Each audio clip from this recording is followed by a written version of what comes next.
Can we close this? Sure. Please. Yeah, thank you. No open doors. Perfect. Whoa! It's the illusion reporting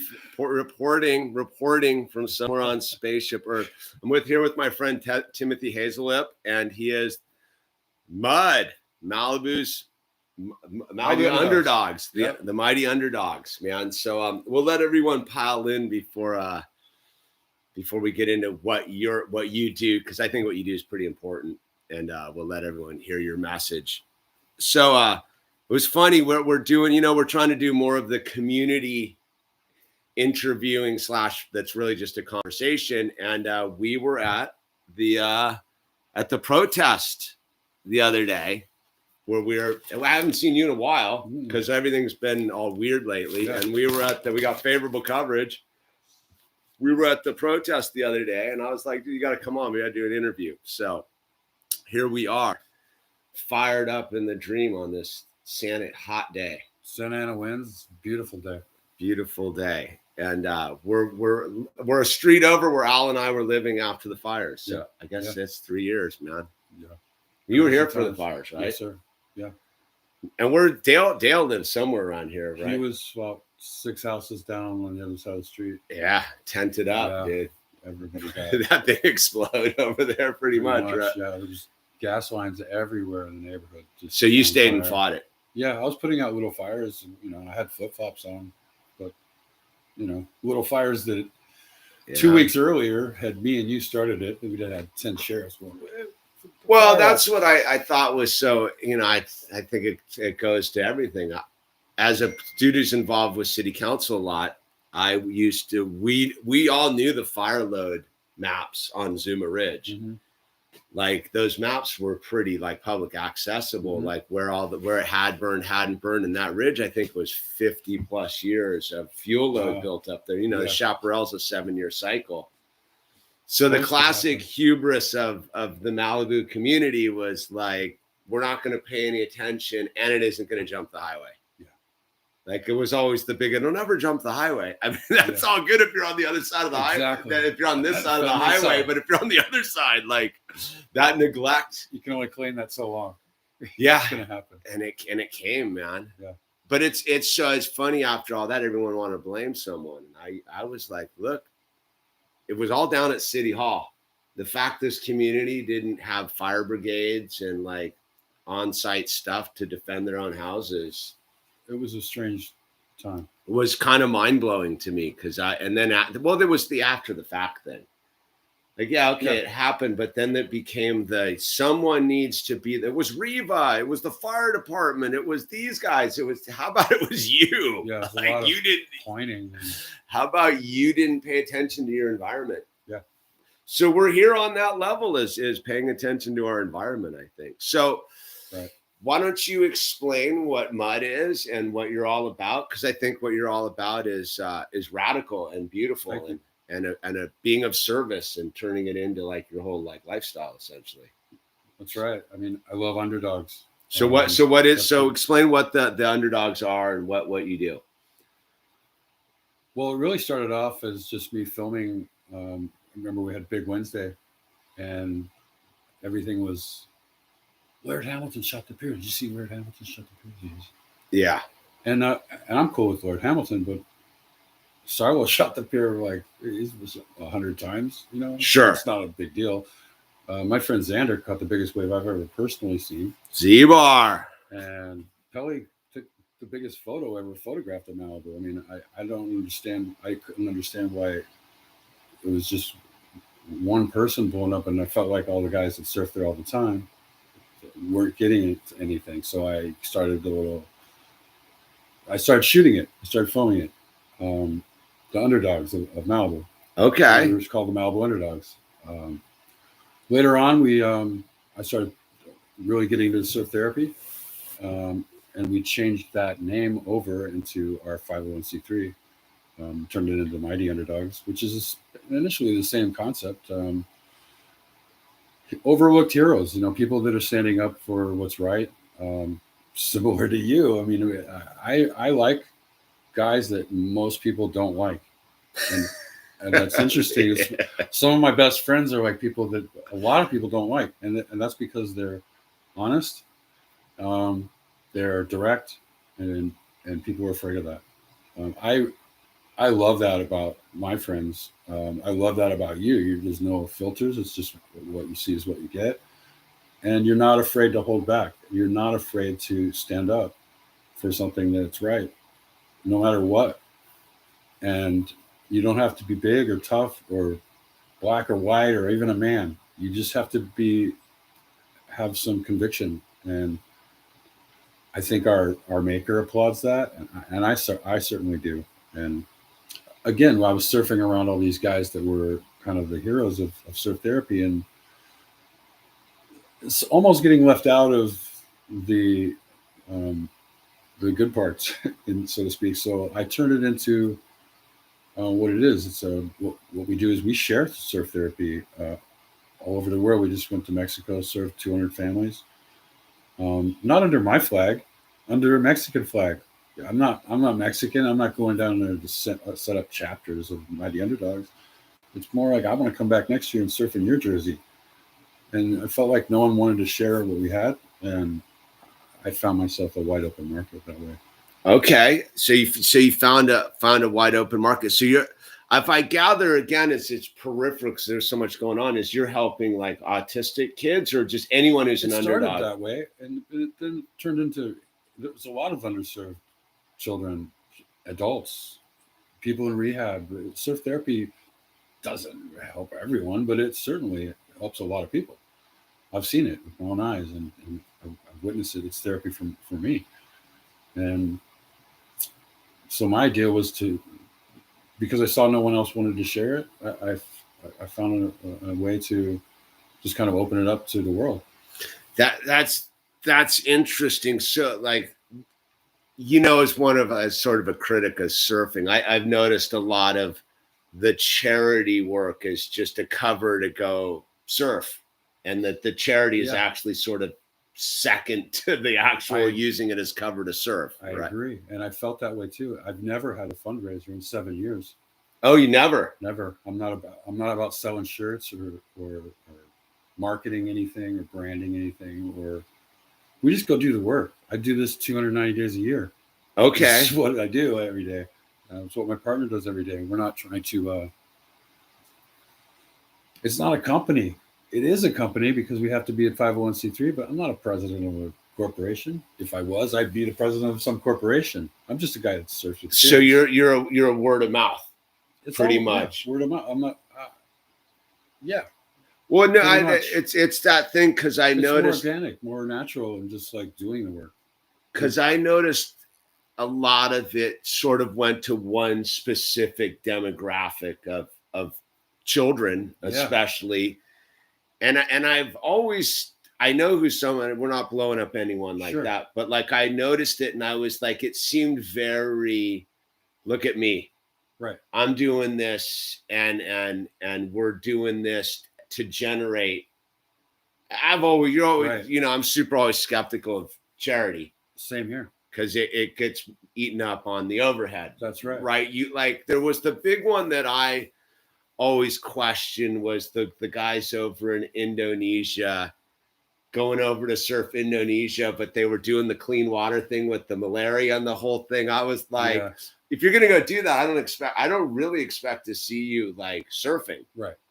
Like I get it, but at least I would prefer the hustle be put out and open. It's like we want to go surfing, and we figured out a way to like do both, like be of service and go surfing. Right. And so we're using this charity money to ultimately finance our surf dream, right? Right. So and not knocking it. So whatever, man. It's life's a hustle. Sure. We all have our hustles, dude. Right. So you're a surfer, and you want to surf, and I talk about this a lot on my channel is being of service. If that's your primary purpose, everything else is gravy after that. You get to do what you want. I had to learn that. But okay, right. Let's talk about that. You had to learn that. Sure. Like, so was that in the process of the Mighty Underdogs or? It was a little bit before that. A guy I used to shine at the point where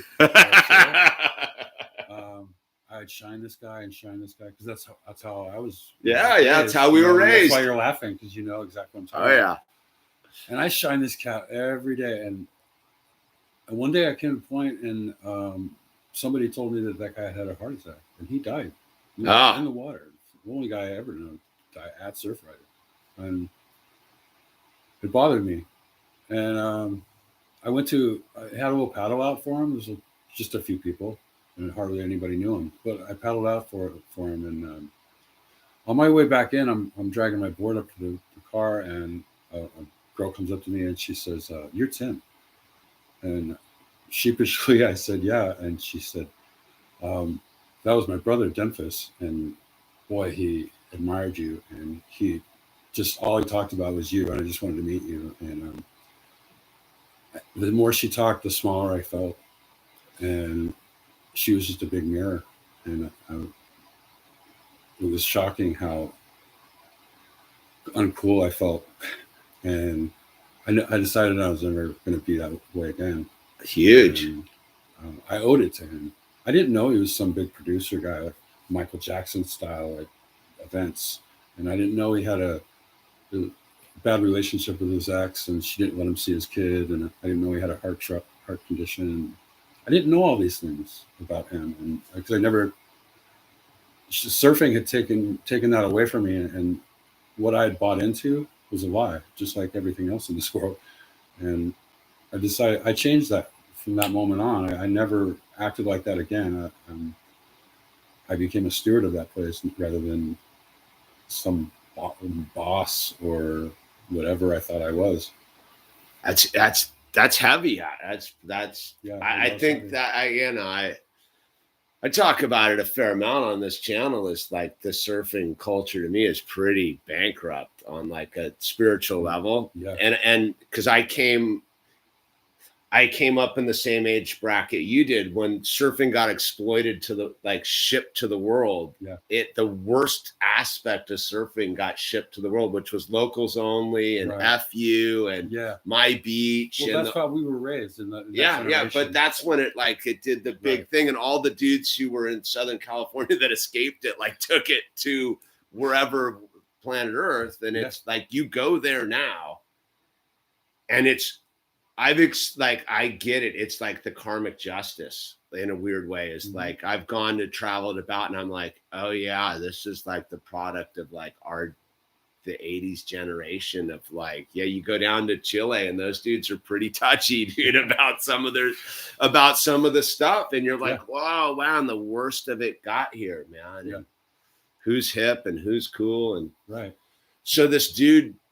Who do you want to name him? His name's Demphis. Demphis. Yeah, like Memphis. But Demphis. I never cared to know his name before that, but I know. So you're burning this dude out in the water. It's Malibu. Same typical why I don't surf there anymore. Yeah, I mean, I wasn't burning him. It was more like just he was trying to fit in, and I would just shine him. I wouldn't even get him eye contact, and he was looking up to you. And here he was looking up to me. That's the irony of Shame this. On me. That's the beautiful thing, right? Like that dude has honor in your life, right? It's the same way I started the YouTube channel was for Billy Carodi. You know, it's that these people have. When Billy died, my spiritual advisor was like, "Did you get the message? That dude was in your life and died to teleport a message to you. Did you get it? So Demphis got you the message." And his death was unfortunate. It wasn't because of me or anything, but I feel like his death gave me life. I don't know where I'd be without him, to be honest with you. I never said a word to him. That's fat. And then you find, dude. Oh wait, hold on. Yeah, yes, honey. No, it's just me. What? Where are you? I'm interviewing Timothy right now. Hey, Tim. Hello. Hey. I'm in the. There's a big old in the middle of the interview, babe. Wait, I need to tell something. Okay, well, pack if you're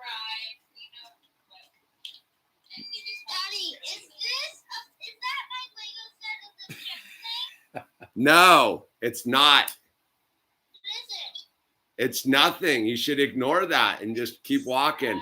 It's nothing to see here. That's no. It's just shit. I know it is. I know for that. Bye, Daddy. Bye. Bye-bye. Ah, little That's little awesome. dude stumbled onto his Christmas present. He knows exactly what it is. Mini you. Yeah. It's like calling BS. Yeah, my mini me, dude. Yeah, he's gnarly, dude. He's gonna be worse than you. That's the thing. He's so dicks. Well, I was listening to another dad talk about this. Like this, I listened. Do you follow Dear Danny 11 on Instagram? I've seen a couple of his posts. Yeah. So he was talking the other day about his children. And he's like, here I am. I'm full like push back, don't comply, and all this. And he's like, I look at my kids and I'm like, oh man, like it's that thing. Because the other day yesterday I was like, hey, we're going over to Dusty's house to see your buddy. And he's like, I'm in the middle, like I'm doing something. I go, but we're going. He's like, I don't want to go then. And I'm like, no, then you have to go outside and hang out outside or go to your room. And it like for 2 hours, you just hassled me. And it was like, and then by then it was falling and I was yelling and it was like, and then later back he comes, he's like, oh, I apologize. I'm like, yeah, okay. I get it. I know. So how's everyone's, are we good with the audio and everything? Or make sure, because me and Tim talk at 2 different audio levels. So we just want to make sure we're capturing Tim. Because I'll talk louder. All right. Sounds good. So you have this experience with this human being that you don't recognize, but so let me ask you, so you had the paddle out for him. How did that come? That's interesting. So this person you'd shined, he dies, heart attack. Yeah. And then there was a transmission in there where you're like, I need to go honor this dude. Something. Yeah. I just felt, I felt bad immediately. It didn't take me meeting his sister to do no, that. But something got you to do a paddle out for him, right? It bothered me like nothing else. I couldn't sleep that night. It really affected me, and just because I knew how I had been. Yeah, I had this kid Spidey in college, right? This kid, we called him Spidey. Me and my buddy had a whole scene going on, and he always used to come over and be like, yeah, I can get you guys a couple ounces of weed, dude. This when we're in Flagstaff, and we're like, he's a fed, dude. He's a cop, dude. Like, we had such a scene going on. We're like, nah, dude, Spidey's a cop, dude. Yeah. We're not. And he would be, all this dude wanted to do was join our scene, dude. And we were like, nah, he's a cop, dude. Like, he's a cop. And then one day he got run over by the train, and me and my buddy are like, he's not a cop. No. He's not a cop. But Spidey, if you're up there, dude, you're not a cop. You remember. Yeah, we remember you weren't a cop, dude. But so you have this experience where you realize that you've been living the bankrupt surfer's life. Yeah. And exactly. So you changed it around. I started pushing people into waves instead of off waves, and my goal was to be the opposite of Mickey Dora, kind of, like that. It's kind of where that comes from, the bullying, and not that he wasn't great. No, obviously I'm not bagging on Mickey Dora, but that's an example to me as far as just kind of big shotting.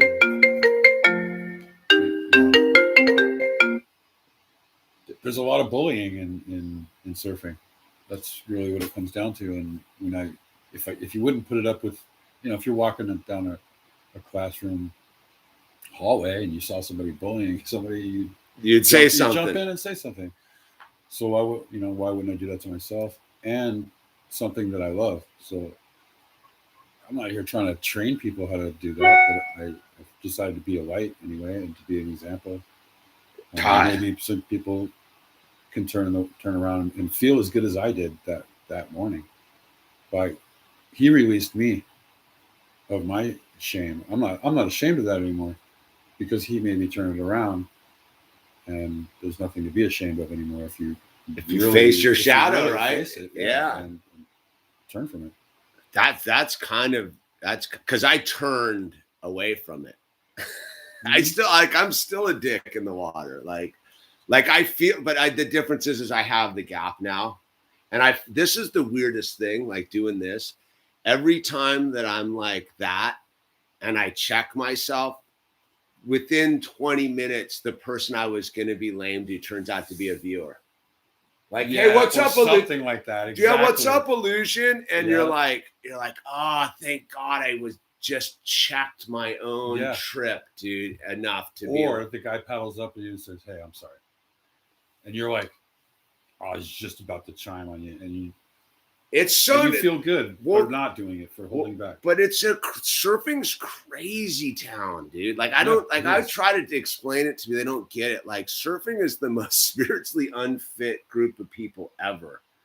Like you go up to like any major like as a surfer, we want to surf good waves, right? Mm-hmm. But in order to go anywhere, you kind of encounter these gatekeepers and their bad attitudes and you have to go in this arena, like like Rincon's a madhouse, dude. Like, and you can't. And it's the weird thing. Like, that's why I don't surf Malibu anymore. Yeah. The last time I surfed Malibu I was just gotten sober. It must have been a decade ago. I went out and I just flipped the switch. I was just like, F everybody. I'm doing what I do. And I was just snaking people and like surfing around them. And like, I was on one. I had a ripping session. Yeah. I was killing it that day. Yeah. And then I got out of the water and I felt so dirty about it. Yeah. Like I felt just dirty. And I was just like, and I kind of sat there and I was like, that's why I don't go down. I go, the only way to kind of interface this thing is like, I can go out there with my granola too and be doormatted.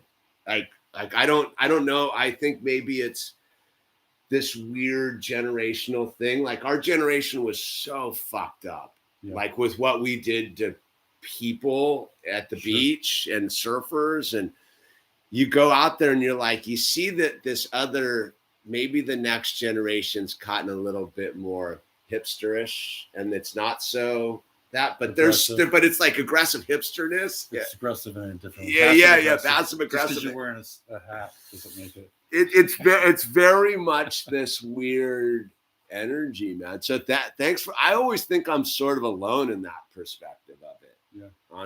Because it's surfing so like glossed over and like, no, dude, you're crazy if you don't. What do you mean?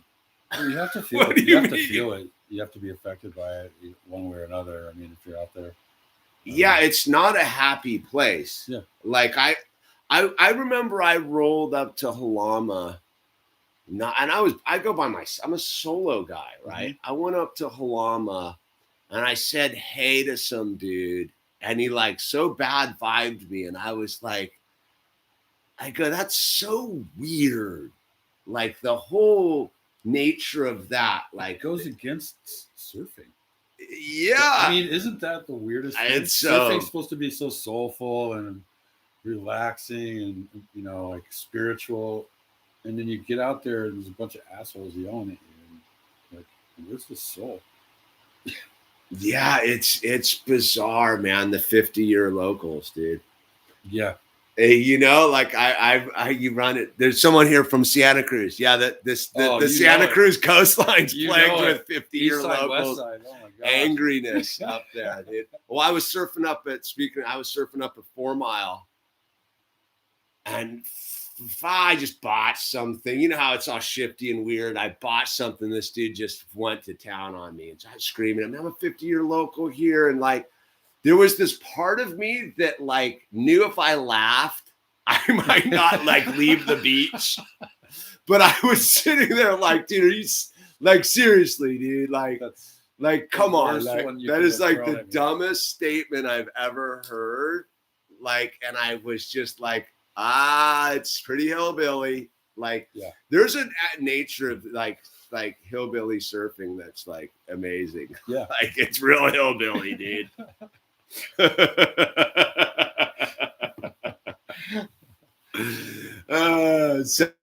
So you transform. So the Underdogs mission is that people get a hold of you who want to have a surfing experience.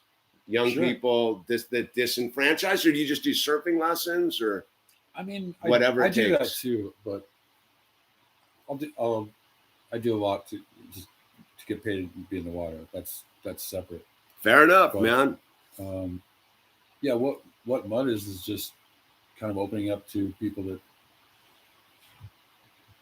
need it more than once a year. I mean, we were working with a lot of organizations that are event based, and if your knee needed therapy, once a year really isn't going to cut it. And Okay. so that's what we're here for, is to do it anytime we want. Now is there, so I almost gathered there's like two different, I'm more curious than anything right now. So there's the 501c3, which is a charity organization. So I would gather that certain people fall under that thing. So is that you, do they reach out to you and go, hey, we're in need of this 501c3 based therapy, so to speak, versus someone who's like, okay, I'm a recovering vet, I don't surf a lot. Is that a charity, or are they coming to you as a paid? It can be either one. Okay. You know, being in the situation that I'm in, I can be a little bit like Robin Hood. I live in Malibu. There's a lot of money here, and then so the money comes in from people that are trying to help those who need it, and it really Okay. Like I said, I don't have fundraisers or sell anything to do it. Do you mean you're not renting? You're not having surf contests down at the point to like steal the point for a weekend? No. Under the guise of we're gonna spend an hour for the disadvantaged children, dude. Like, we know who you're. If you, they won't watch this channel anyhow. No. But all right, this is what I. But I'm not crazy, am I? Like, no, you're not. Like, that is what's going on. Yeah. Right. I think it's. I try to do the same thing. I try to do the opposite of. I think that's a little obscene. Yeah. I've seen it, and I don't approve of it. I go, if you want to have a surf contest that's for these children that are damaged, then it should be them all day long, and then the hours for you guys to go free surf. Something right? Yeah. Like, but it's the exact opposite. It's like a bunch of pro surfers have gone and cleared out the point under this banner, and then me. And then for an hour, we're going to take these kids that are really quite vulnerable, right, and showboat them as like, no, it's our cover story. Yeah, Mud has a. You don't do that. We have a rule: no showboating. Good for you, dude. No showboating. I like what you were down. Water. Good, because I think that demographic, and we're talking about autistic kids right here. There's a lot of, and autistic kids deserve a love and of attention, as I've always been told, that they're God's children because they have this, they're off, and they're your chance to truly like show your grace and dignity to these vulnerable beings, and who are in some way the lucky ones. Yeah, they don't. In some way, they're the lucky ones, and you're almost envious of them being untouchable in that way, where they're on their own level, they're on their own kind of plane, and it's kind of magical to see, because they're not. I mean, are they the gifted ones, or are we? I don't know, man. They're just God's children. Well, I think it's that thing of like, they're your chance to. I remember, I used to run a dude ranch in Pennsylvania, right? And we used to have a lot of, kids. And I remember we used to have this girl that used to come out, and all she wanted to do is like help out around the office, right? Yeah. Like, but her skill set. She was a cop? No, okay. She was a little girl, but she was pretty heavily autistic. But her skill set, like, because a lot of them have specialized skill sets. Yeah, her skill set was that she knew the back of any candy wrapper. Wow! Like, no, all the data. You could go get a violet crumble, and she would go be violet crumble, and she would list all the ingredients, all the calorie facts, and all of it, like the whole thing, and that was it. That's all you were getting out of her was like candy wrapper information. But she was cool. Yeah, she would just come and hang out, and just wanted to like hang out and be like part of the scene, and like talk about candy bar wrappers, and you'd be like, this is fantastic. And we used to do a lot of that with the horses, and be like, all right. And you'd see like a lot of like cool energy moving around with horses. Are the same as in that same very sort similar, of vein of like the flowing and wow, that's interesting. I had a thought about the hustle of it all. Like it's very much an interesting time, right? Like there's a lot of healing to be done. Yeah, you know, and it's very prevalent out there. It is. So you've hung on down at Malibu. The wall, and it's a very heavy energy down there. I mean, not only historically, but like also I think shamanically as to the Malibu Lagoon, and especially what's going on with the Lagoon project, and there seems to be a focal point. So what is the energy like down there? I haven't gone down there in so long. I noticed the weird thing over the last couple of years with the overnight tweaker camper crowd. Like, well, I think with the homeless situation as it is everywhere else, I mean, Malibu is just a small form of what's going on everywhere else. And there's the problem is the drugs down there. I think 2 people have died in the parking lot. One died at Ralph's the same day. It's not a good time to be doing drugs right now. I'm just trying to tell you. How about the dude with the tiger suit and the gun the other day? But the protest, dude. The hottest is this will segue into this. So that the tiger guy. So there was a dude in a tiger suit who was carrying a gun down at the day we were doing this, right before we were doing our anti-mandate 50 protest.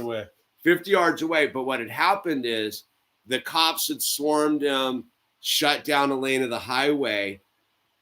People used that to say that we were doing that. Yeah. Like, so one of the city council members like started going crazy about it. Like, you guys were like blocking the highway and causing a bunch of trouble down. You anti people were causing a bunch of trouble. And we're like, no, it's a dude with a gun and a tiger suit, dude. Yeah. like it's not us. But it's again the media narrative of like how just and they will take on anything to move this away from like people getting together and pushing back on this thing. Like the marketing campaign behind this it's legendary. It's nothing's ever been marketed like this. Dude, pandemic. Like it is a lot of money going into this. You think? Just saying. I mean, I'm just pointing. What do I know? Well, the irony is, it's psychotic what's going on. Now they're coming for the kids. And, so there we are where you work with people that have special needs, right? And here we are, we're like literally advocating like this society's advocating this other thing to create a whole new demographic of needy people. Right. Like, I was just reading. I just followed the day that mountain biker kid thing. Kyle Warmner, dude. He was like made some video days crying on his thing. It's like I can't believe people are so mean to me, dude. Like so he got jacked up by the thing, and then he went like public with it, and like people were like, got the vaccine. Yeah. We gotta call it the sauce, or we'll be deplatformed. Oh, yeah, Susan. Susan. We got you. I didn't say that. Yeah, we didn't say that. So this Kyle kid makes this thing, and it's because he went to Congress on it. It's like a professional gnarly mountain biker dude. It's like, look, dude, like this went sideways on me. And he made this, and he was talking about how as a person who's in this limbo state, where like the medical industry's blowing him off, the therapists are blowing him off. One side of people that are pro this stuff are vicious towards him, like, and then the people that are against it are like, you need to do this more. And everyone's attacking this dude. And he's like, dude, I just need some help. Yeah. Like I'm like, he feels alone. I'm super, he's alone. But the interesting thing was he got under the thing. He's like, dude, look, like, regardless of all that, like, as a human being, like, I need some like emotional support. Like, I'm feeling suicidal. This sucks, dude. Yeah. Like, I shouldn't be getting attacked. I need help. And the dude was bawling on his YouTube thing. And you're like, oh my God, like where has the humanity gone? And that's my main push with this thing is I go, you want to do this stuff, then why don't we have any built-in community safety nets on this stuff? Like when I went to the city council, I was like, look, you know, if you're going to remain silent, well, and you're saying this is benefit for the community, then why isn't the community saying we will take care of people? Like because you get to all these people that have had bad reactions and they're getting in debt. And the thing, right. and this dude said something interesting in his thing. He's like, who is supposed to be held liable? And I just wanted to like go, dude, you signed the paperwork that said that nobody's liable but you. And that's where like you bump into this thing where I like, so you came to the rally, which was a couple days after the school board meeting. So we went to the school board meeting and I flipped the script because most people are coming from mandates aren't cool for the kids and the thing. And I flipped the script and go, dude, you as a voting member of the school board do not want anything to do with this. Because if you vote for this, you own any damaged kids. And you need to speak up now because you're here for educational purposes. You're not medical people. Kick it up the food, get out of this situation, because if you're coercing somebody, and that's where I think everyone needs to go. If you're being coerced, you need to put it on the coercer and go, you own it, dude. This is your responsibility, and counter them with a contract and go, you know what? You're going to coerce my livelihood, my reality for that. I'm hitting you with another affidavit contract of like, you're willing to go fundraise and be responsible for me if it goes sideways. Yeah. And I don't see, that's where I get like this whole weird thing. It's like, no, all you smack talkers, all you like, you got to do this, like put your money where your mouth is. Why don't you guys go organize? Why don't you guys go take 20% of your pay and start a fund for all the people so you can live in your safety net and run around and coerce people? Yeah. Like, dude, where are we? Dude, we're in a bad episode of Saved by the Bell, dude. That's what this is. We're all screeched, dude. Does anyone really understand the meaning of the word inalienable? No. You know what I mean? They don't. Your rights are, Thomas Jefferson didn't give us our rights. He told us what our rights were from God, which is to walk around and be free. Speak what you want. Have a little area for yourself that's impenetrable. You can't be injured or harmed. Basic needs, and so they're inalienable, which means no one can be left out. And here we are, where everyone's being left out. Not only a certain group of people, everyone's being left out. And well, it's funny. Flip the word to be. That I think that's the most valuable word in those papers is inalienable, which makes them for everyone. Yeah, they're undeniable. They're undeniable. They're everywhere. Well, that's what it's funny. Like I'm sitting here with I haven't really talked to like a surfer about this thing before. This is literally like a bad episode of 1980s localism. Yeah. In a weird.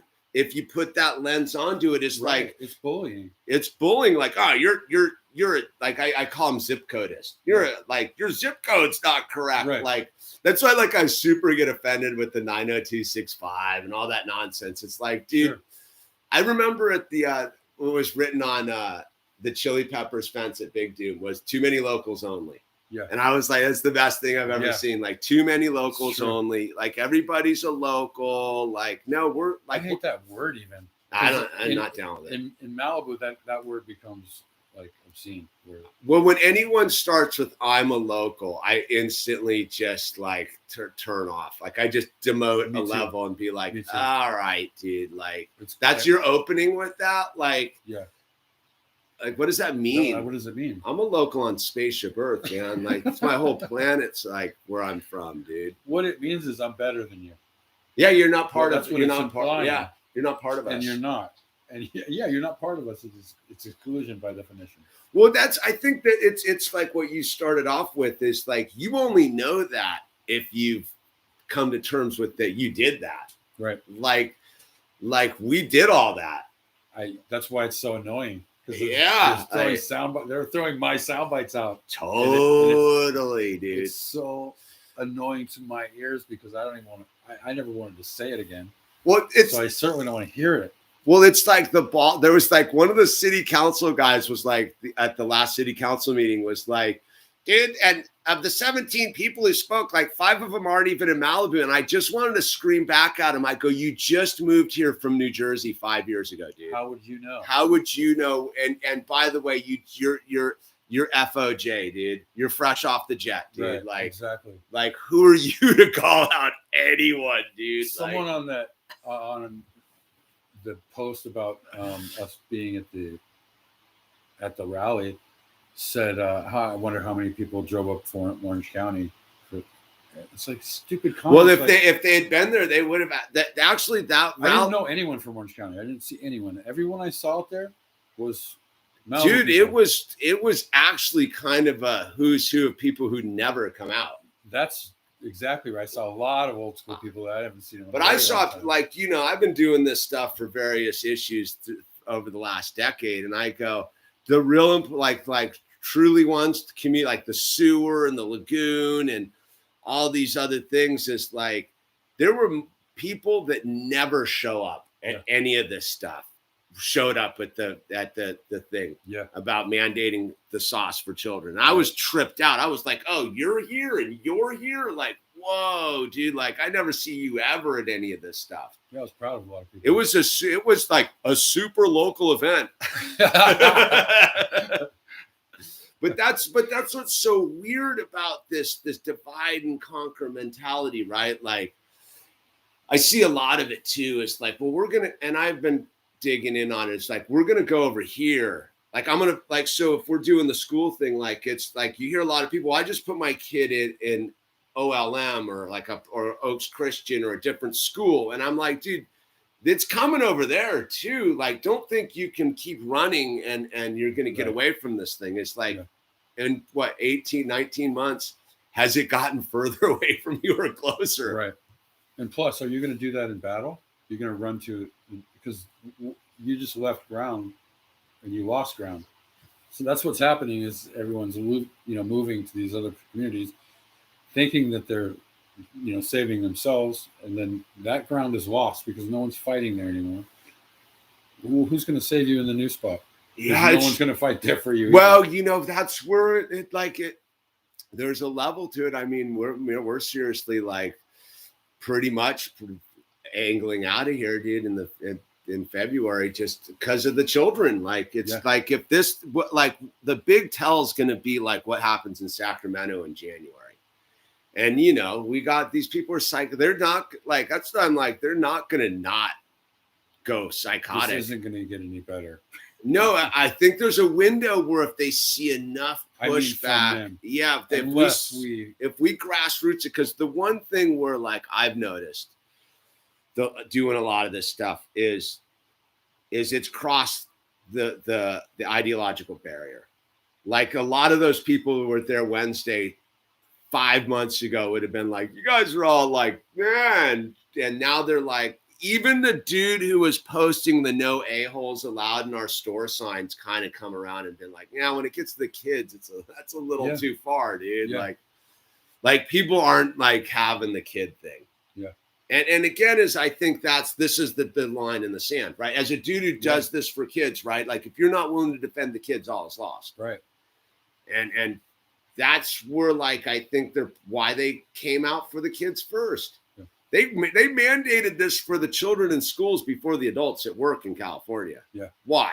True. to see if they could take the whole enchilada. Because Right. if they can get your kids, like, You're easy. you're easy, dude. Yeah. It's a trip, man. Like, I don't know, dude. I think there's a window.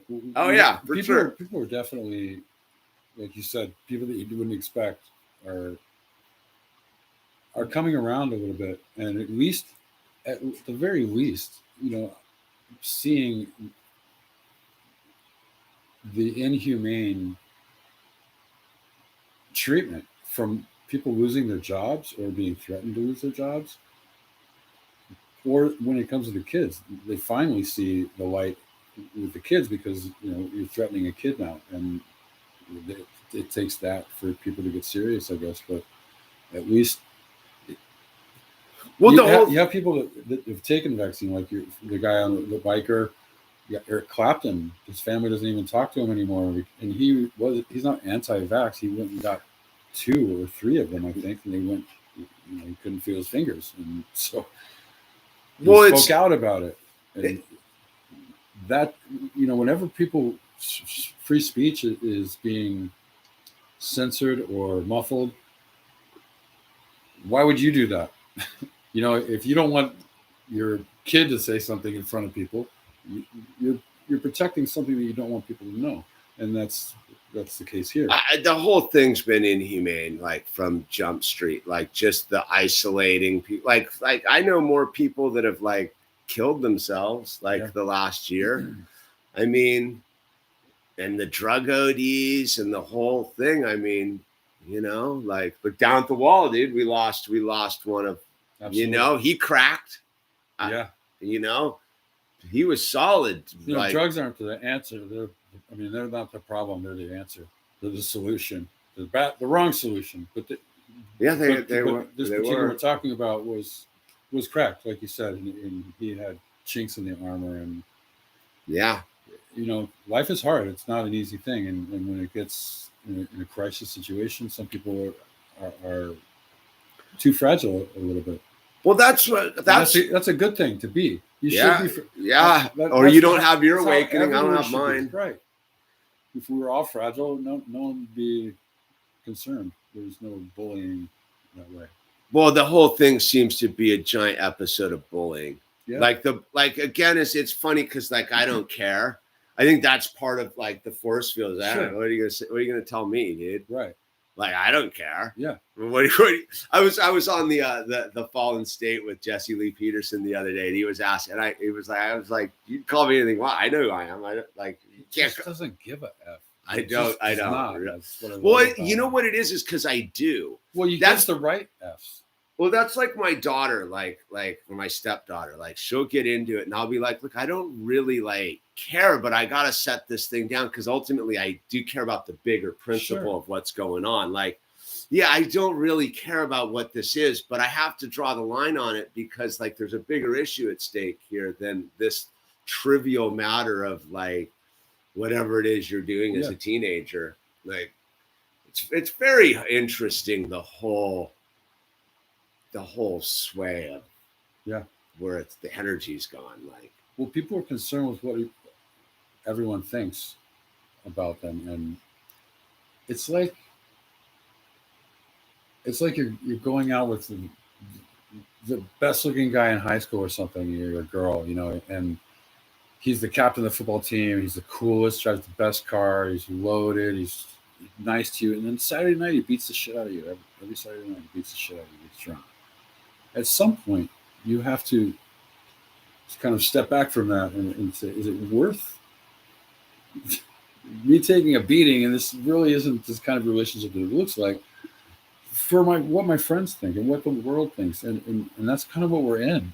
We're in this. No, it's an abusive relationship. Broken relationship. But people are okay with taking the beating because they care about what everyone thinks.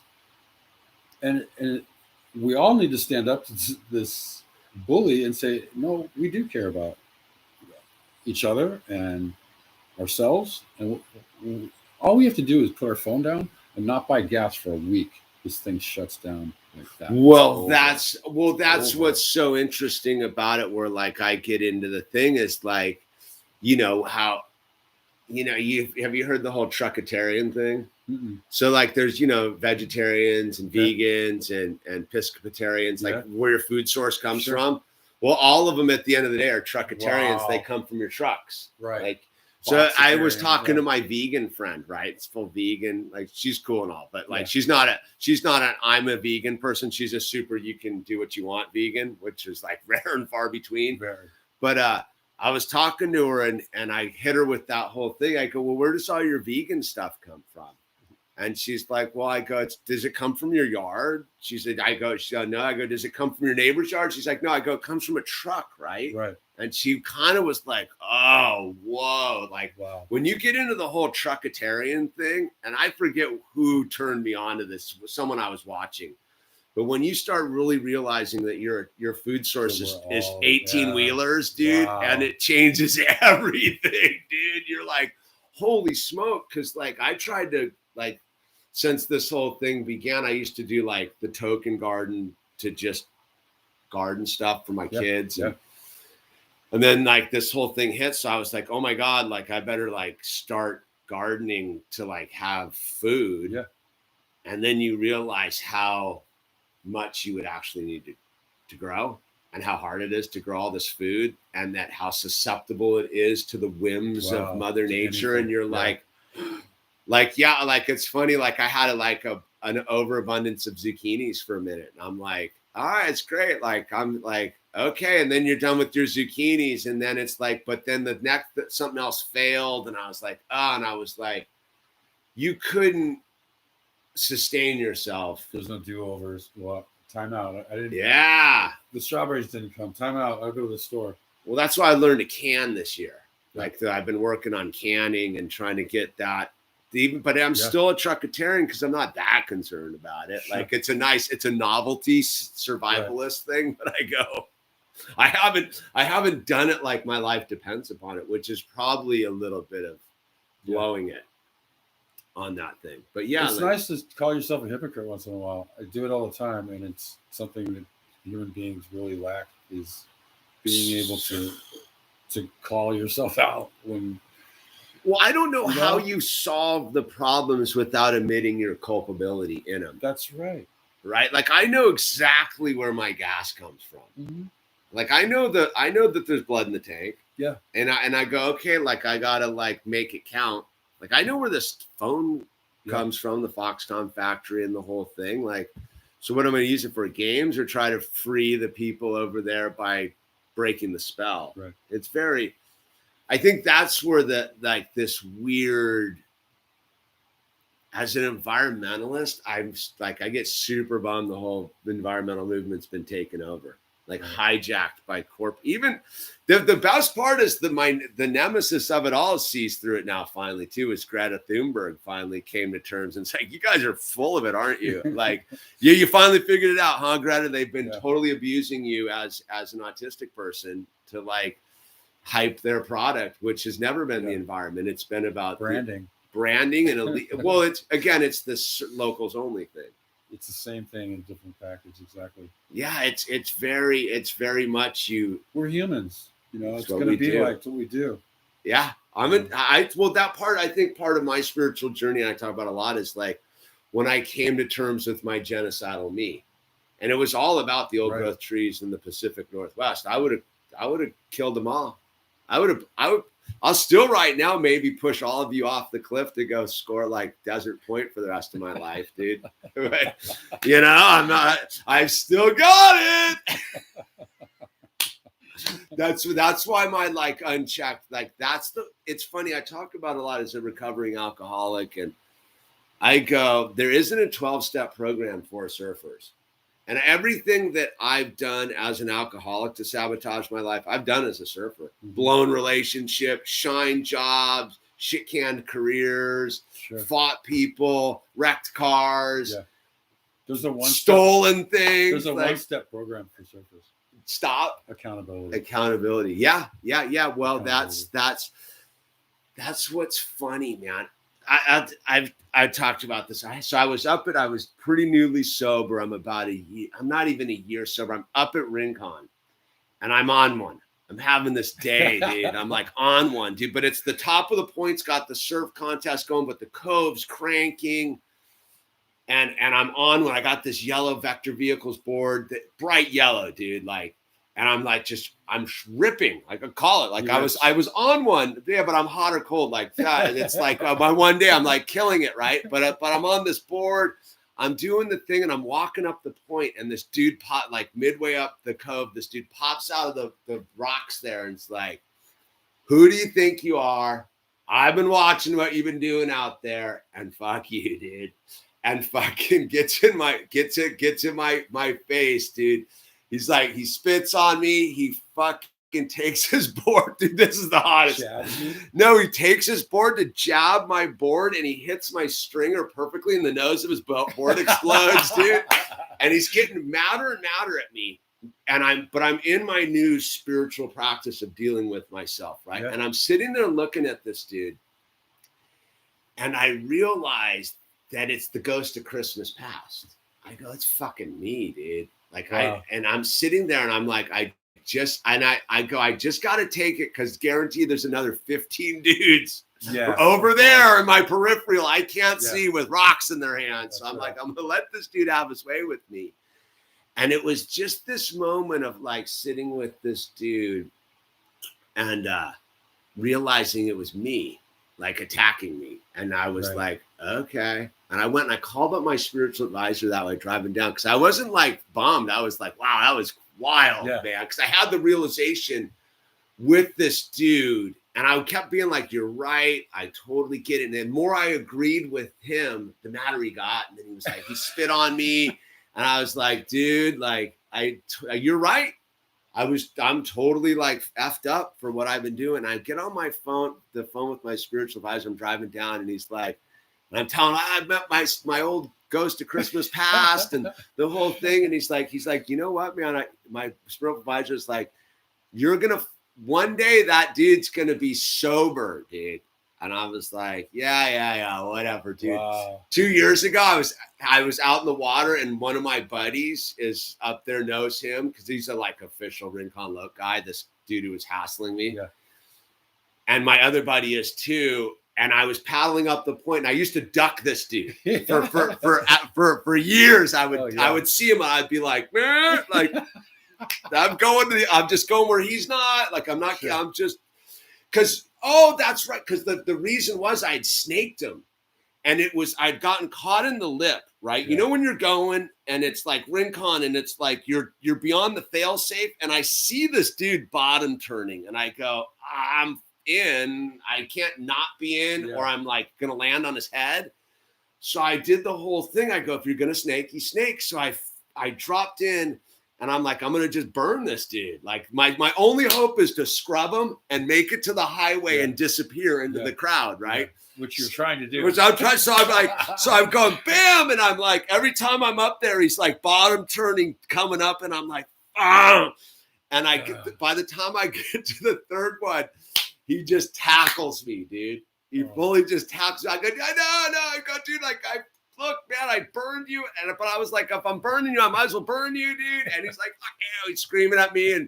And he's fucking Sarlo's watching what's going on, just shaking his head. And then this dude tracked me down, dude. And so I'm driving. So I found out my buddy, I was like ducking around a couple of years ago. And I was like, oh, yeah, that dude. And he's like, oh, yeah, that dude was saying, yeah, that dude right there. But he's like, it's cool because he got sober. And I was like, dude, it took almost 10 years for the circle to complete with this nonsense, dude. That's how it works sometimes. Yeah. But it's funny, dude. The whole Rincon hustle is so good, dude. See, Malibu doesn't have that. No. I always joke that the problem with Malibu is the wave's too perfect. It doesn't have enough variables for you can like pull like Rincon. You're surfing with dudes in the same mindset. Yeah. So there's a chess move to it where you like. Most everybody at Rincon can surf. Everyone at Rincon can surf, but there's also that sort of thing. Is like if you get into that thing and there's sort of a moment where everyone's like allowed to try to scrub each other off the wave and pull their weird maneuver to see who gets to go to the highway. Like you can pull out or. you can do what you want, and there's sort of like an understanding, and Yeah. then you're out the thing. Malibu, it's just a shit show from top of the point to the bottom. Like, Well, you got people learning. Yeah. You got people in there very. but first it's day. such a perfect wave that anyone can go out there. Like, the learning curve on Rincons, every 2 waves are different, and it's gnarly, and there's madness, and And everyone wants to surf there. yeah. Well, everyone, wants, you know. it's Malibu, right? Sure. So you go out there with the kids Mm-hmm. and the people. What's in light of all of that? What's the tempo to protect these people that you take out there? How are you going about navigating that thing, or nowadays with? I think I've given so much respect that I get a lot of respect. Well, you mentioned Sarlo. If he's telling you to go, and people hear it enough times, and you go, I mean, I'm not going on him, but he's not going to make it or something. So you got Sarlo directing traffic for Sure. you. I mean, Okay. you got stuff like that. Okay. Well, that's a huge. That's and it's again is what I always try with anything, right? You earn your turns. Sure. So you had your big awakening with this dude. You start changing your thing. You're doing the underground thing, and then over time, you're like, this dude's legit. God's intervening and clearing out the thing, and now you got the heavies. Sure. Are like, all right, dude, yeah, he's going. Yeah. Okay. They give us a lot of. I mean, they know what we're doing out there. Sure. And a lot of the, ones that aren't trying to win their heat. Bro, you're not in a heat, first of all, and it's not a wave catching contest, and that's one of my favorite lines. And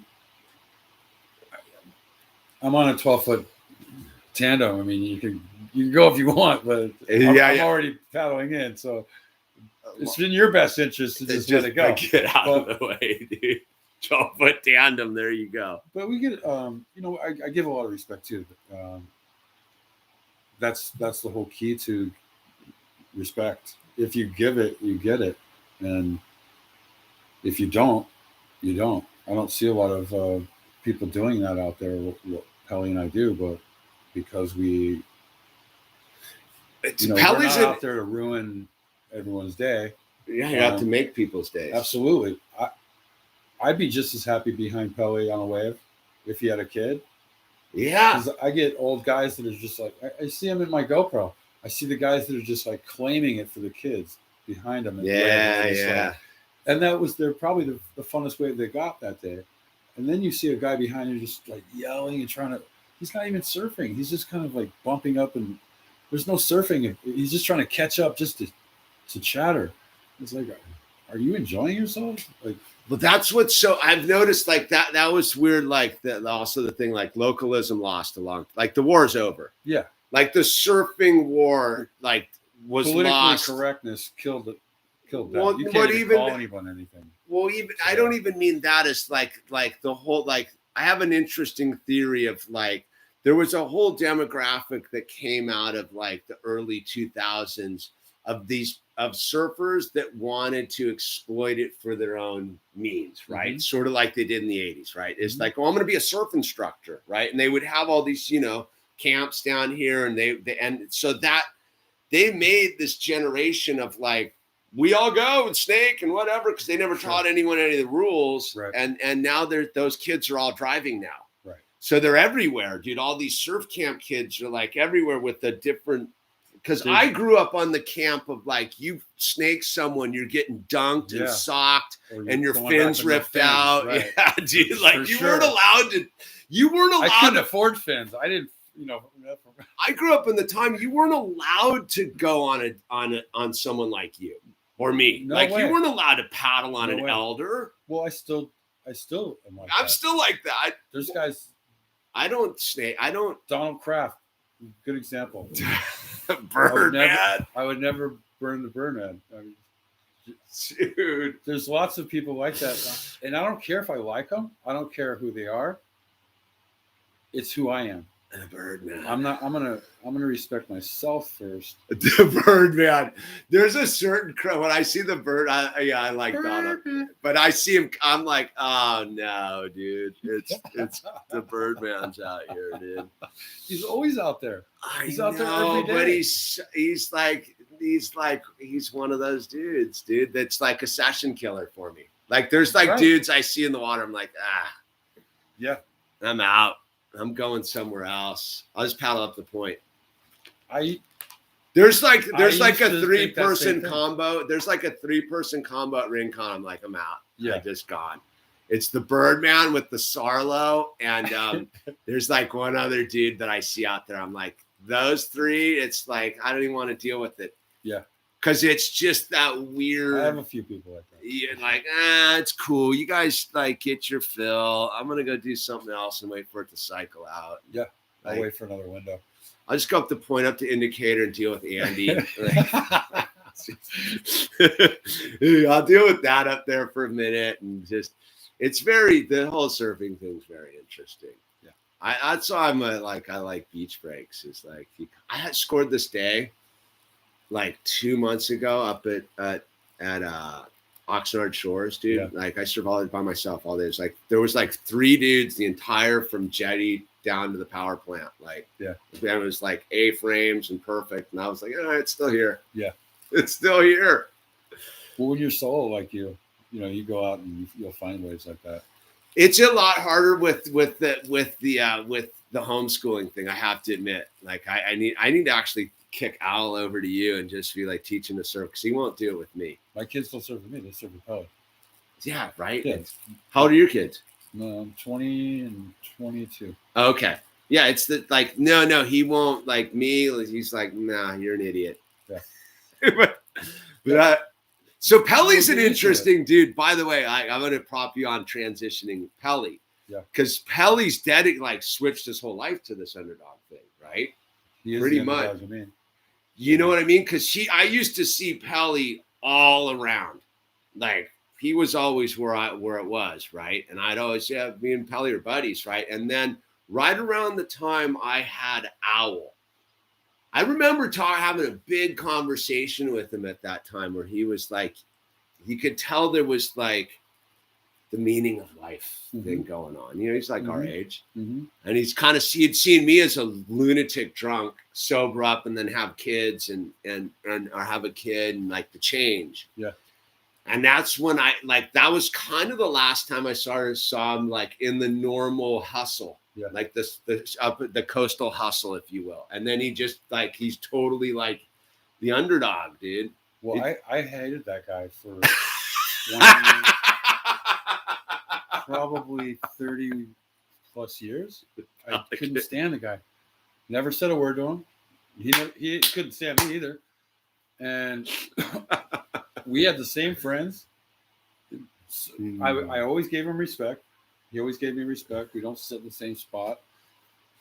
I admired him from a distance, but I couldn't stand him. He talked so much. And like, I just didn't want to. I never said a word to him.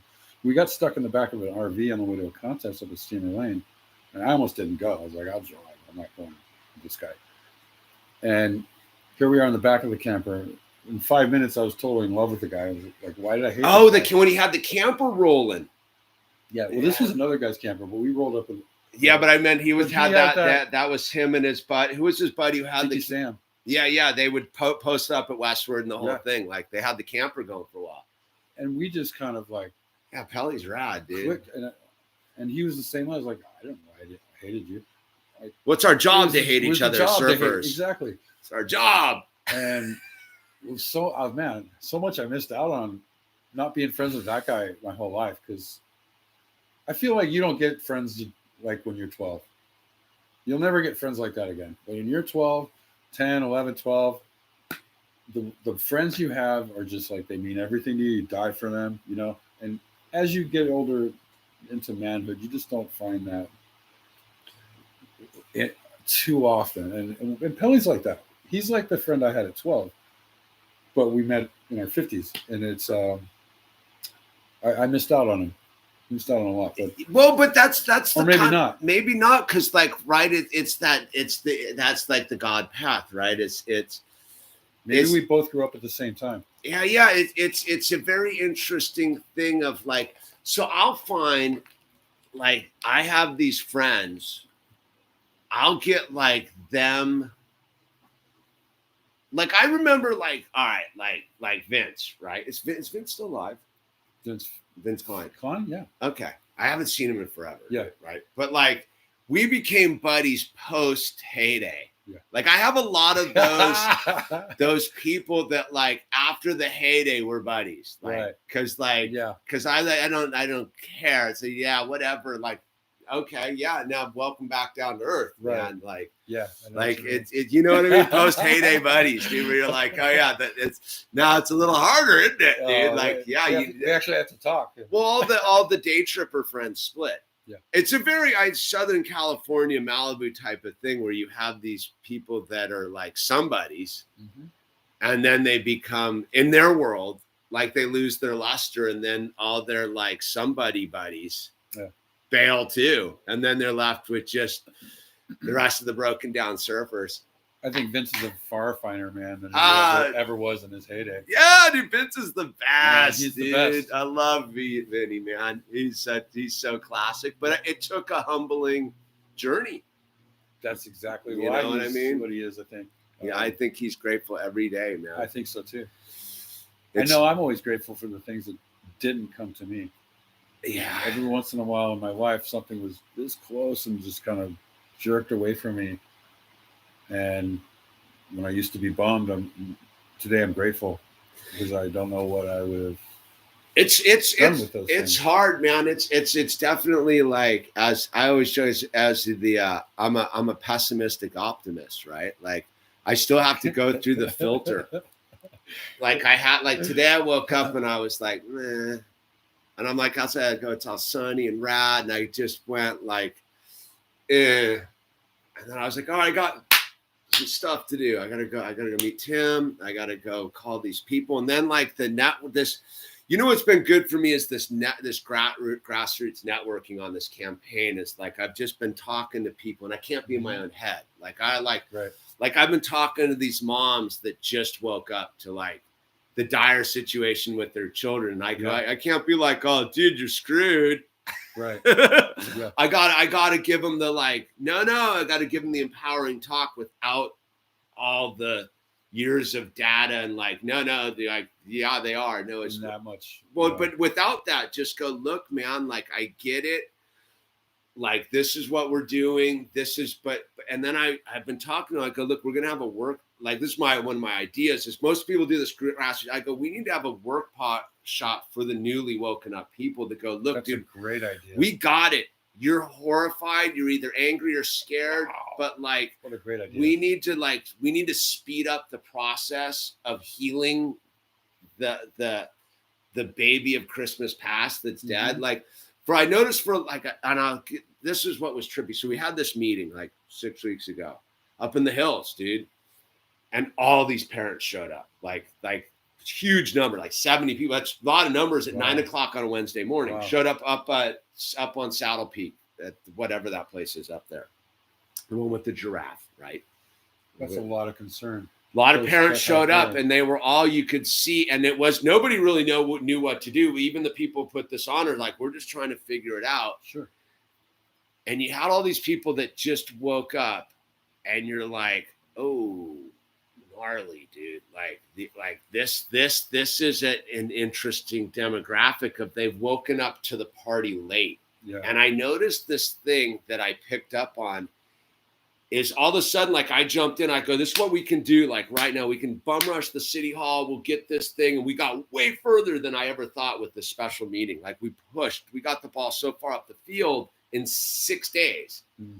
Like the universe provided, because one of the meetings got canceled and they never saw it coming.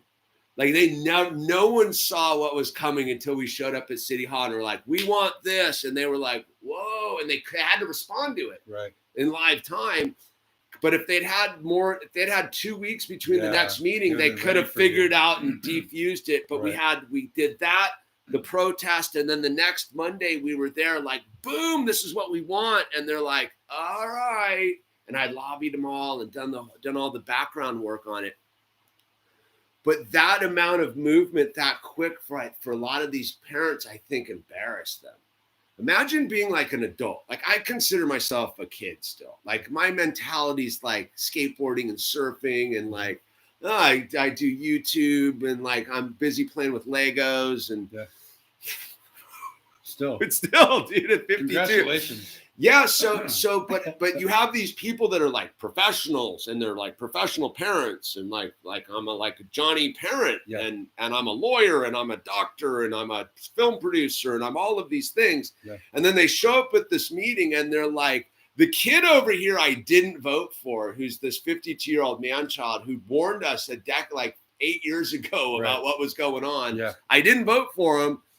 And I didn't listen to him. And now this dude's got a plan. And like his plan's about empowering me. And the minute they realize the empowerment that I offer, they're like, oh shit, I haven't done anything to empower myself for decades, dude. Wow. I've let this train roll down the tracks and I could have stopped it.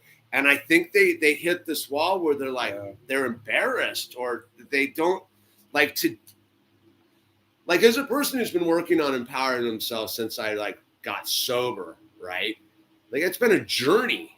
Like it's been I've had to meet the guy on the side of the point, and I've had to have all these moments where I didn't do this and I did that and I made up for this and I made up for that. They have to do all of that process in like a day of like, oh my God, I've been essentially like addicted to a system babysitting me. I didn't participate in any of this. These rules didn't show up overnight. In fact, this dude just showed us how much power I've neglected them my entire life because I didn't want to go to City Hall. This clown can get stuff done. What am I doing? And because I don't have any ability to defend my kid. And this dude, this homeschooling dad's over here like, oh, that's what we can do. Let's go. And they're like, oh my God, what have I been doing? Yeah, because it's that thing where all these people that have like been like, I know some of them like the shiny, we call them the shiny lives, dude. Like me and my wife joke about the shiny lives of like, we just keep it shiny and we're going over here, we're going over there, and everything looks right and everything looks nice. And like, no, we're not going to attach to this thing for the last year and a half, right? Because I've been going, dude, it's not going to stop. And they're like, no, it's shiny, dude. We're not. And then all of a sudden they're there and they're like, fuck, man, this guy. Like I had someone who's like a skeptic be like, I hate to say it, but you've been right the whole time about this thing. I go, I don't want to be right, dude. Right. I don't want to, but I go, dude, they literally printed a playbook of exactly what they were going to do. You're just reading their words. I know I'm reading their, but they're like, you're crazy. Because you can read? Yeah, so but I can't go into any of that with these parents, right? Because they're the underdogs. They're just like these kids that you get, these people. It's like, I don't want to explain the whole bad culture of surfing and what we're doing. Let's just go have a good day and let me empower you to surf. Yeah. You're going to figure out. So my whole plan is this. I know that what we're doing is super powerful in our near term. Right, as people, but my whole thing is like when they empower themselves and then they hit the wall of the inevitability of the neglected system, then they're going to be like, now what? And then I have a bag of solutions because I talked to this one other mom today, who's new mom, and I gave her the like empowerment speech. She's like a baller Hollywood producer. Mm-hmm. Her and her husband are like ballers, and they're like, and I'm like, this is what they're like. Well, what do we do? These are people that 6 months ago would have been like, you're a clown. Wouldn't listen to you. Wouldn't have listened. Wouldn't have acknowledged my existence. Just park my car. Yeah. And they're literally she was on her way to a meeting in town, and it's like, what do we do? Like, how do I get plugged in? How do I help? How do we stop this? That's I'm what like, you need. I go, look, this is what you're going to do. I go, you're going to go organize all your moms, and then we're going to have a coffee together, and I'm going to come and empower you, dude. And I'm going to explain to you how much power you have and what we're going to do without, I didn't mention anything about it, anything else. I just go, I'm going to come, I'm going to talk to your moms, and you're going to get organized, and you're going to be a block of organized moms, and you're not alone, and it's going to be okay. But it's like this funny thing of like these people are coming around that like we're what we call Vince, like the happening shiny people. Right. They're like, dude, wait, our shine doesn't work here, Shine dude. doesn't work here.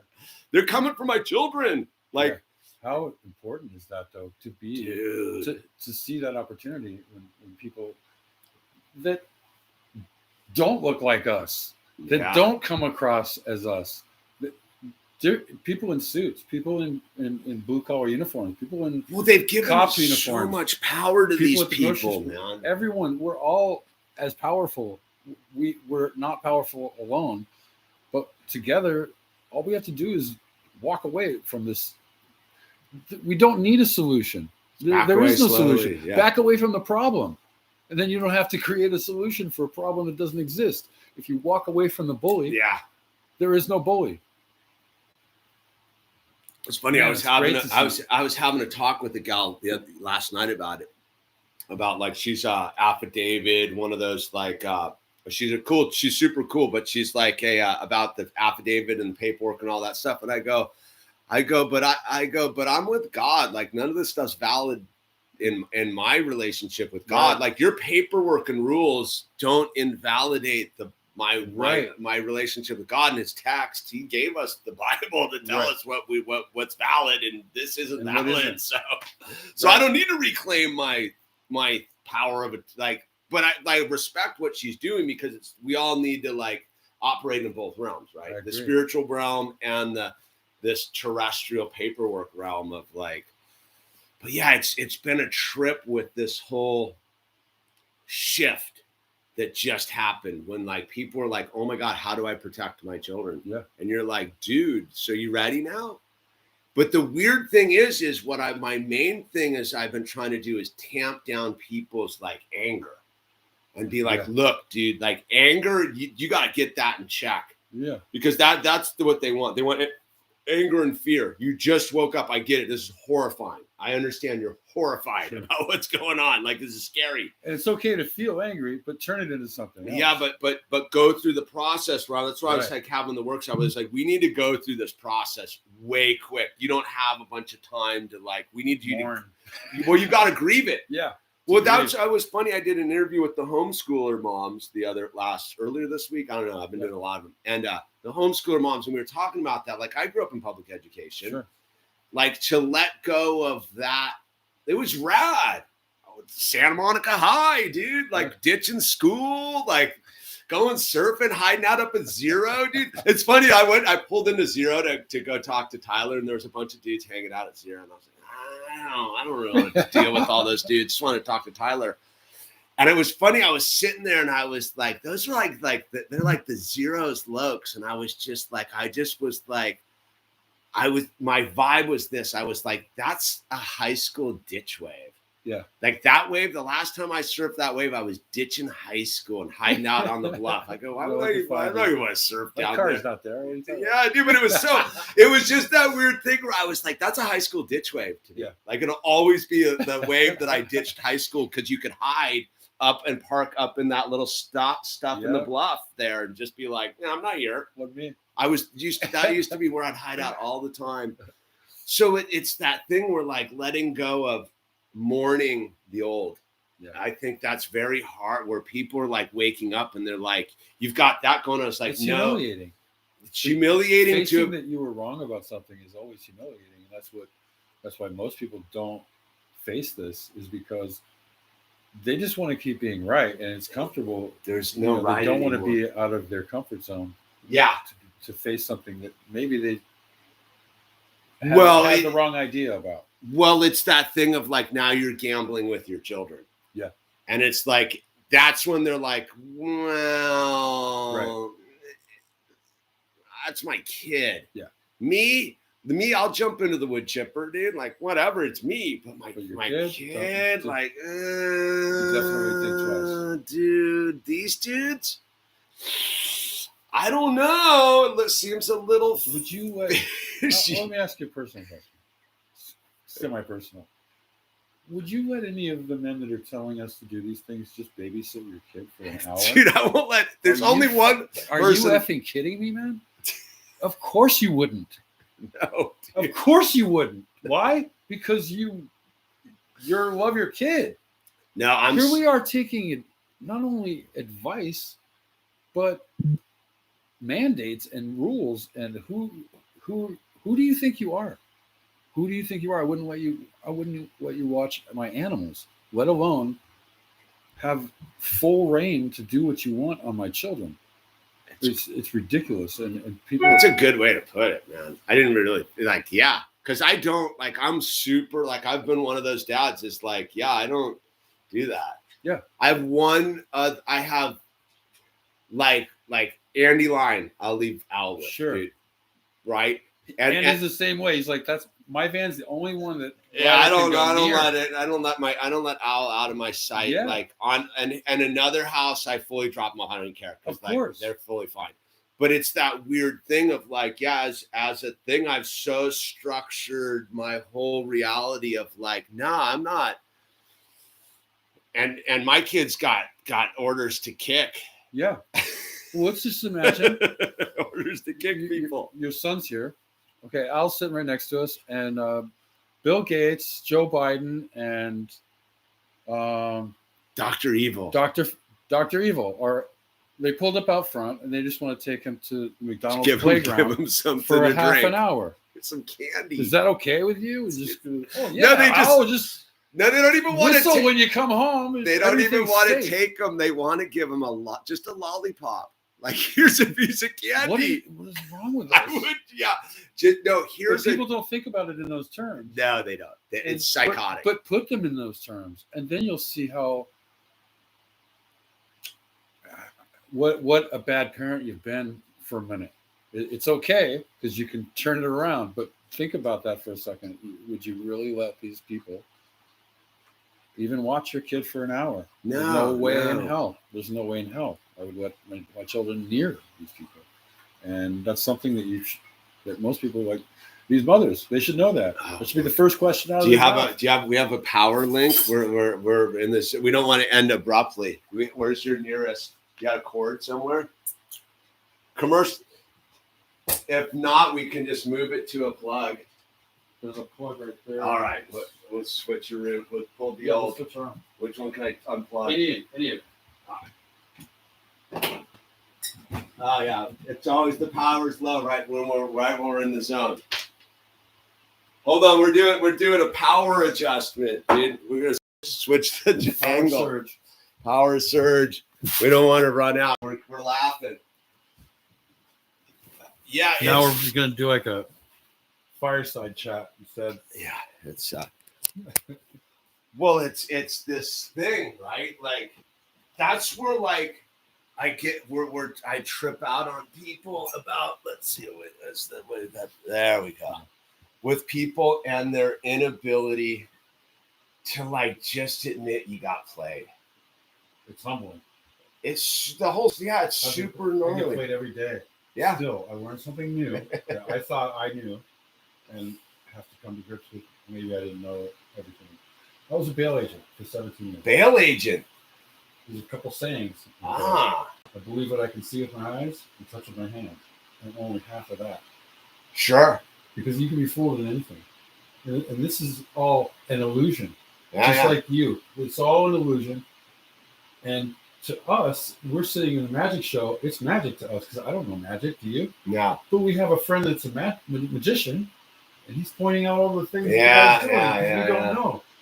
That's what we're in right now, is this mad illusion, and it's just card tricks right now, and we're fooled by them, and we're amazed by them, and we're scared by them, and all these emotions. Emotions all you own. It's the only thing you're ever going to take with you. It's the only thing you're ever going to leave behind. But here we are letting people's emotions dictate your rights, and that's not. Well, that's not what it's about. That's what I find so interesting about it is the fear, right? Like, who's not afraid right now is is it's a very specific demographic. The inner city ain't afraid of this stuff because they know.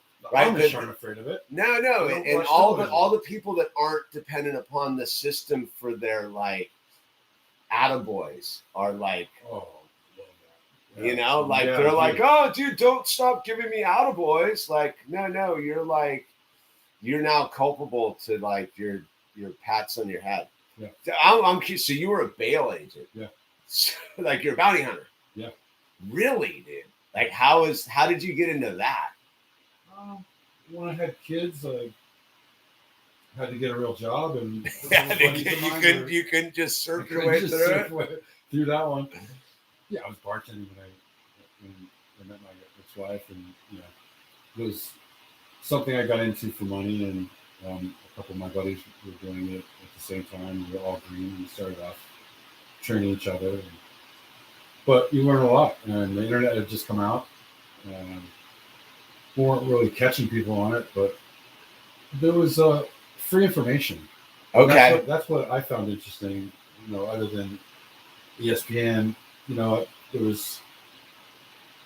I was trained how not to arrest people extensively because I'm covering other people's assets, and I was trained how not to put hands on someone, how to arrest them properly, and be completely within a very tight window of rights that you have. And so it intrigued me that the police have those same rights, and it kind of took me into this rabbit hole of the law. And I used to get abused by cops because I would start talking, and the simple concept was just shut the fuck up, because the Miranda rights are anytime before you're arrested or sure. After. So we have this tendency to want to run our mouth. And during that time, I just got really into videos on how to like protect my own rights, and that took me down a huge landslide of where I had been wrong and where I had unknowingly or knowingly committed myself into contracts with the IRS, for example. Yeah, okay, because I'm big into my this. My driver's license is expired. It's been expired for 17 years. I drive everywhere. This is an example. The old driver's license argument for the mandate. Well, I'm just saying, you have rights. And, yeah, and I'm a big supporter of not only other people's rights but my own. And I don't have to have a license to move my property from point A to point. Are you kidding me? No, it's only for commercial. That's right, but people don't know the law. And I had time as a bail agent, and the internet was new. I had nothing but time to figure these things out, and when I did, I felt empowered. And I haven't been abused by a cop since then. I've been flipped off by them, and they've had words with me, but through my closed window. I don't answer questions to police officers, unless I've committed a crime, and I don't commit crimes, so therefore I don't have any reason to speak to you. Those type of things fall into this whole category of what are your rights, and you only have them if you know them and enforce them yourself, because they're not going to do it for you. We've been big onto this lately about that thing, because I keep trying to point that out to people, and they're like, "Well," I go, "No, you're not required to have a driver's license, dude, unless you're doing commercial activity with a commercial vehicle." That's right, and they have to prove that. Yeah, but it's most people don't have the courage to deal with it. That's like right. It's a headache. You got to be willing to stand your ground. It's easier not to. You know, McDonald's is a good example. They call it fast food. It's why? Because it's easy to get. Sure. It's easier to just drive by that motherfucker, isn't it? Just drive right by it. Yeah. It's easier to just drive right by it and not poison yourself. But we have this idea of easy as being like federally approved or something. They're not trying to help you. No, it's all a trap. We almost have to have a different show about all this, because that's the gal I had on last night was she does the affidavits. Mm-hmm. She's one of us, and she's going about her thing, and that's where. Have you gotten into the original 9 months thing? All right, dude, get ready. Okay. So the birth certificate, right? Yeah. So I was born June 11th, 1969. I've been writing it down my whole life. I've been told all day, all life. But I was alive June 10th, 1969. I was alive in January of 1969. Oh, So you go back wow. to write the divine spark, right? There was a time when the egg and the sperm met and the divine That's when you spark, were alive. that's when I was created Wow. under God's glory, right? The inalienable self was created in the womb when the sperm and the egg met. We have been hijacked into idolatry by accepting the birth certificate as when we were born, and we got to read. I heard a dude do a talk about it. See what I mean? Again, I'm fooled. I'm okay with that. Yeah, I'm okay with that. This is I'm huge. enough to be okay. So it took me about a year. I heard this dude talk about it on Crow 777 about a year ago, and it was such a wacky, like, huh? And he's like, you got to reclaim your original 9 months of life because you've allowed them to break your contractually have broken your divinity with God. So you got to go back to claim your divinity with God and it's a lot of it's mental, because to realize like that you weren't. And intuitively, I've known this for years. I used to trip on birthdays. I go, it shouldn't be my day. It's my mom's day. Yeah. Like, she did all the work. It's always been weird. Right? And so then you get to this thing where you realize that you were alive for 9 months before that, and you've broken your continuum with God, right? Like, the continuum of God comes from the divine spark on. He birthed you. Yeah. It's when you came into this realm. And so we've all hung on to the birth certificate as a valid thing when it's not. It's idolatry, right? It's taught in the 10 Commandments, don't make anything to replace God. 20% of the law. So the birth certificate is this thing that we've allowed ourselves to artificially block our divinity with God. So because I kept tripping on how do you get to the 144,000 people in the Bible, right?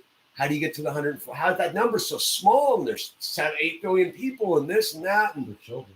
And you go, dude, what if a lot of Christians believe that the birth certificate is their birth date and they put that before God?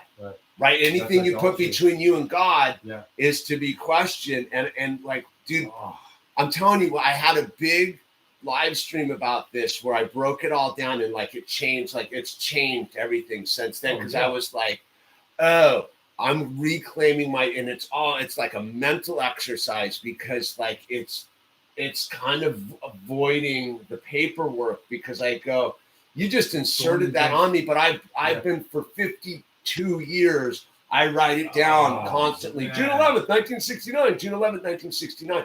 And then you bump into the people that are all about like your sign and this and that. And I go, well, maybe all that's wrong too, because if you were all about the planets were here and the gravitation and this was happening, wouldn't that be more relevant to when your divine spark occurred versus when you were birthed according to the system?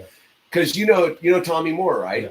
Tommy Moore's son Charlie was a preemie, so he has two. He has his they recognize the day he was supposed to be born, like naturally, and his premature day that he was pulled from her belly, right? Yeah. So I always knew God didn't like birthdays. I didn't know why. You think about like cesarean sections and all that stuff, right? Yeah. Like that's them artificially like removing the baby from the womb, and now that's the birthday. Yeah. But there was no birthing process, which is a boat going into the dock and all that stuff, like in the bill of lading. So the truthers and the paperwork people get all caught up on the birth certificate, and I go, why? Wow. It's just another piece of their dumb paperwork. Like I'm the one who makes their birth certificate count. You're still arguing within their that's what I've been tripping on is get out of their realm entirely, dude, because God told us that we don't, that there's right. You like that? Yeah, the original 9 months thing's trippy, dude. And you see how it took that? That's how he took it too. Took me a year to get to there, though. Yeah, but it's like something like when you see it, you see it, and you're not going to ever put it away because you can't put that back. No, that doesn't go away. But you have to be.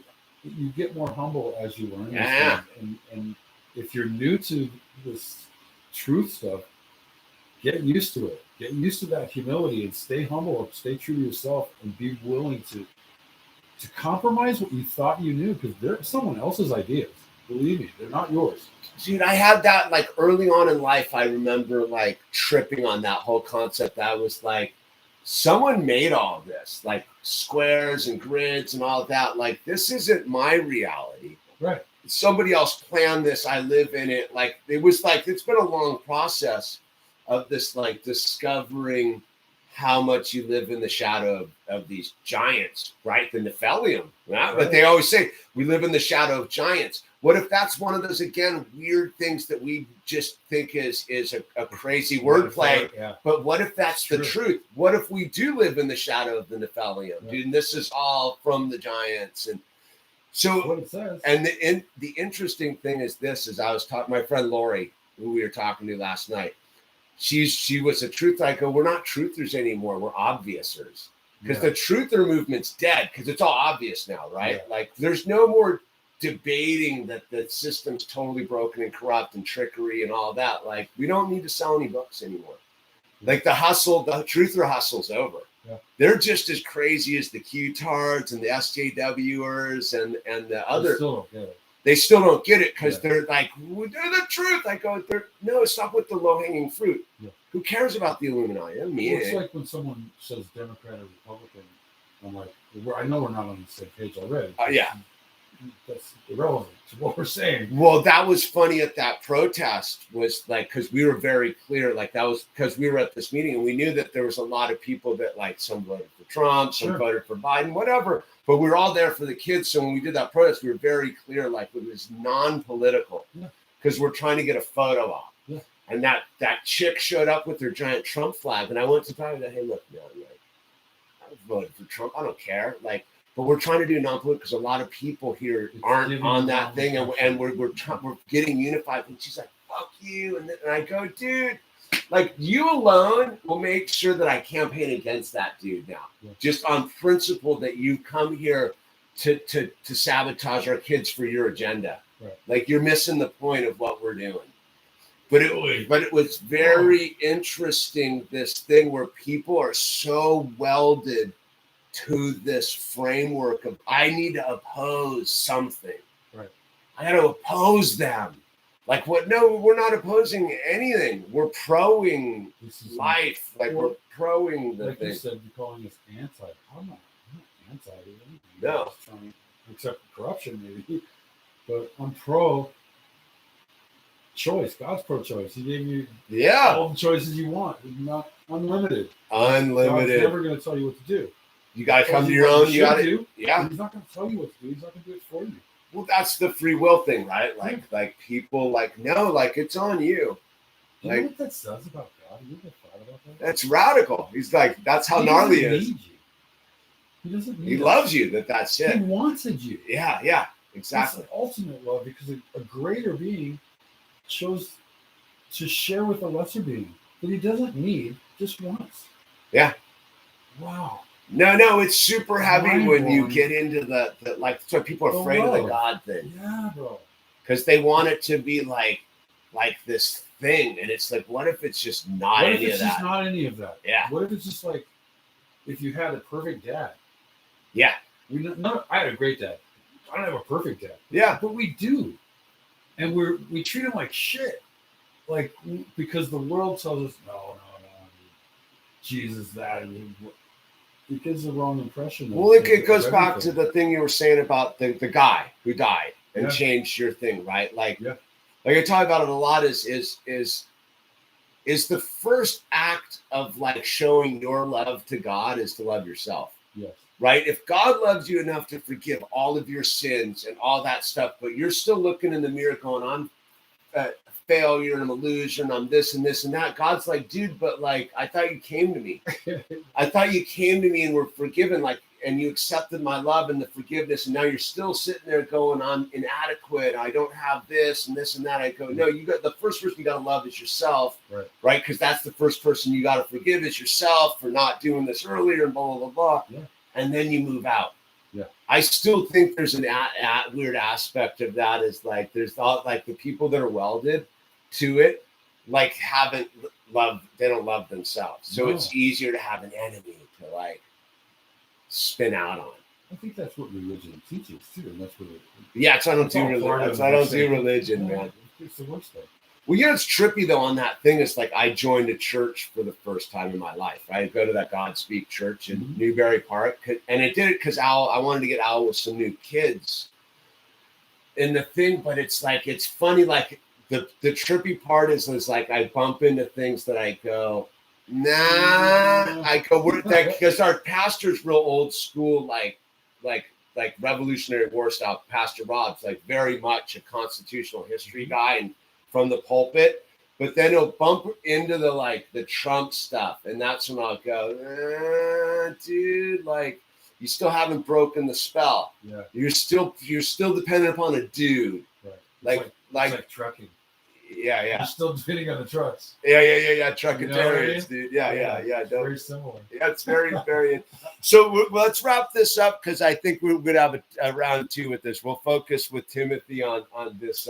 I'm way fascinated on this other thing because that's how it works. You just get to it in this. Sure. We've been going out almost 2 hours, dude. Wow.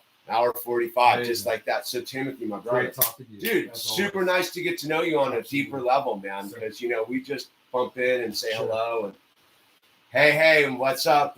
But now it's like we're here. Yeah. Like it's just we're bonding, and this is the point of why I've been doing this. Yeah.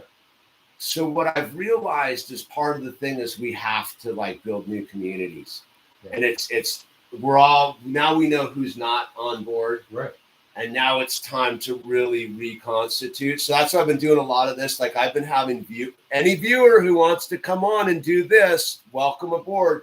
So I've been just having my viewers put their face and have a conversation because that dear Danny dude in Spain, I DM'd him. And I was like, hey man, you want to come on my show? He's like, yeah, totally. But like I live off the grid and this and that. And I go, we just need to get to know each other. So when the moment comes, we don't face it alone. Right. Like now we all roll. I just know who's in my foxhole now. Yeah. That's what I'm doing. Yeah. That's what this whole project is. I'm kind of doing is so that we can have our spirits with us together because we're all going to have to face a moment. Sure. And then we go, I'm not alone. I have these people. And that's sort of what's kind of cool with this. And even if you are alone, you're not alone. Because we all stand together. All stand together. Yeah. Right. So that's what we're doing, people, here on this trip, dude. So email me if you want to come on.